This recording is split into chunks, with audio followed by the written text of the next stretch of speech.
नमस्कार सभी को। मेरे चैनल में आपका फिर से बहुत बहुत स्वागत है।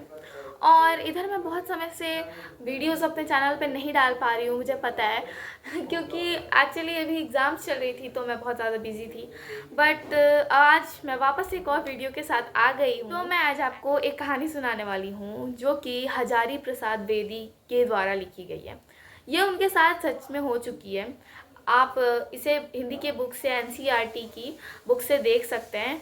तो I am in the 8th standard right now, तो उसके बुक में हमारी है। तो जीवन पे उनके जीवन पे जो घटनाएं हुई हैं उन उनके बारे में उन्होंने अपने कहानी में बताया है। लेखक का मन कभी कभी घबरा जाता है। उन्हें ऐसा लगता है कि इस दुनिया में से अच्छाई बिल्कुल लुप्त ही हो गई है, अच्छाई गायब हो गई है। आज जो जितना बड़ा पद पे है उसमें उतने ज़्यादा दोष देखे जाते हैं। उन्हें ये कभी कभी समझ नहीं आता है कि ये अच्छाई कहाँ चली गई। ये जगह जिसके इस भारतवर्ष जिसका सपना महात्मा गांधी और रविंद्रनाथ ठाकुर ने देखा था, क्या यही है वो भारतवर्ष? क्या यही है वो भारत? लेकिन कभी कभी इन सब के बीच उन्हें ऐसा भी लगता है कि नहीं, ऐसा तो हो नहीं सकता कि बिल्कुल अच्छाई विलुप्त ही हो गई होगी इस दुनिया से। उनके साथ कुछ ऐसी अवांछित घटनाएं भी हुई हैं जिनसे उन्हें ऐसा लगता है कि नहीं, अभी भी अच्छाई है। अच्छाई उन बुराइयों के बोझ से दबी पली है जिन्हें नहीं होना चाहिए। उनका ये कहना है कि अगर हम अच्छाई को कायम करें और बुराई को हटा दें इस दुनिया से, तो वापस से अच्छाई की एक नई किरण जागेगी। इन सब चीज को सोचते सोचते वो उदास थे, लेकिन उनके दिमाग में कुछ ऐसी घटनाएं आई, कुछ ऐसे खुद के सच्ची घटनाएं आई जिन्हें उन्हें ऐसा लगा कि नहीं, ऐसा तो हो नहीं सकता कि इस दुनिया में सब बुरे होंगे। क्योंकि उनके साथ कुछ ऐसी घटनाएं हुई थी जिन्हें उसे ऐसा पता चला था कि नहीं, इस दुनिया में अच्छे लोग हैं, बिल्कुल हैं। तो उनके साथ इस चैप्टर नहीं, इस पार्ट में हमें उनके दो कहानी बताई जाएगी, दो घटनाओं के बारे में बताया जाएगा।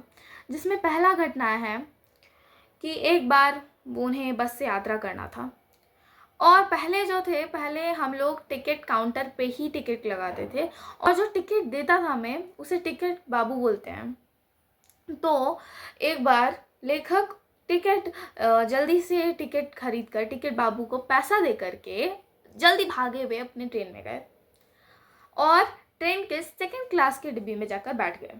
और उन्हें 10 रुपए देने थे, लेकिन उन्होंने हड़बड़ी में 100 रुपए की नोट दे दी। और ये चीज़ ना ही उन्होंने देखा और ना ही टिकट बाबू ने देखा।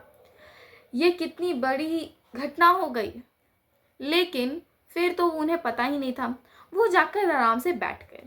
जब ये चीज़ पता चला टिकट बाबू को, तो वो भागता हुआ सेकंड क्लास के ट्रेन की डिब्बी में आकर आ गया और सबके चेहरे को पहचानता हुआ, मतलब कि तो सबको चेहरा को उसने एक बार देखा, क्या यही है जिन्होंने उसे 100 रुपए की नोट दी थी। वो सबके देखते देखते जाते पहचानते हुए उनके सामने जा उपस्थित हुआ और उसने उनसे कहा कि ना ही आपने देखा और ना ही मैंने देखा, ये तो बहुत बड़ी गड़बड़ हो गई। उन्होंने जल्दी से 90 रुपए का नोट निकाला और लेखक के हाथ में दे दिया। उस टिकट बाबू के चेहरे पर एक अलग ही संतोष की गरिमा थी। देखकर लेखक बिल्कुल चकित हो गए, बिल्कुल हैरान हो गए। उन्होंने ऐसा सोचा कि जिस जिस चीज़ का वो फ़ायदा भी उठा सकते थे, वो चाहे तो उस पैसों को रख भी सकते थे, लेकिन बुराई अभी गई नहीं है।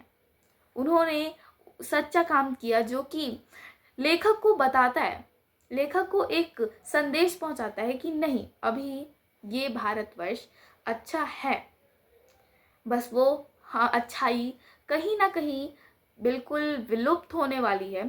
तो ऐसे ही घटना उनके साथ और भी बहुत सारी हुई थी, लेकिन उनमें से इन्होंने सिर्फ दो घटनाएं बताई हैं, जिसमें से पहला घटना मैंने आपको बता दिया।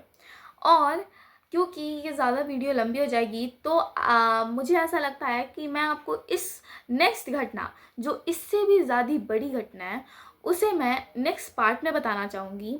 तो मिलते हैं नेक्स्ट पार्ट में, एंड नेक्स्ट पार्ट का वेट ज़रूर कीजिएगा। उसमें हमें मेन इस स्टोरी की पार्ट मिलने वाली है, तो उसमें मैं बता दूंगी आपको मेन घटना जो लेखक के साथ हुई थी। So wait for the next video. मिलते हैं अगले वीडियो में। Bye bye.